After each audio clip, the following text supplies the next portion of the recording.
A lot of the feeling of the piece, even the plot in a way, depends on who performs it. It can be done by a man or woman of more or less any age or type.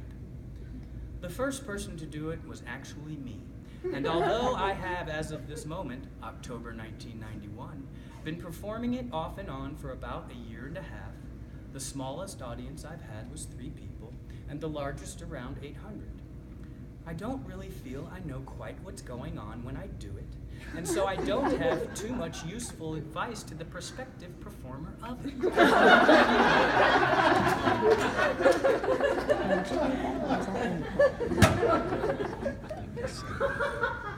A few months later, I went to a revolutionary country. It wasn't like the lies that I'd heard about it. There were lots of soldiers, that was a fact. But to me, they looked more like shepherds in Renaissance paintings. Their green uniforms looked like pajamas. I was very refreshed. I talked to officials who got to their offices at dawn. They were all very tired, but very polite, gentle, humorous. Some were very warm, some seemed wistful.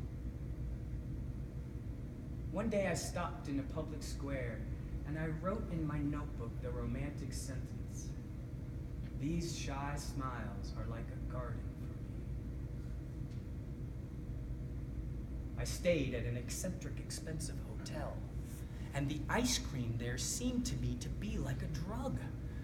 Delicious, perfect, light, and aromatic. I couldn't get enough of this amazing ice cream. A journalist I met who was staying at the hotel explained to me that it didn't make sense to admire a revolution because of its ice cream. Because it could really be considered an imperfection in the revolution that resources would be devoted to making ice cream at all, when people still didn't have enough to eat. His remark was valid, but he missed the point. The ice cream was charming. I continued my trip, and I decided to go to more poor countries. I went to poor countries whose names were written on no t-shirts, where the soldiers had strange expressions on their faces, where wealthy families sat in glittering restaurants eating plate after plate of multicolored ice cream. But every time I tasted the ice cream, every flavor tasted the same, and none were delicious. I grew weak hearing descriptions of electrical torture, the condition of bodies.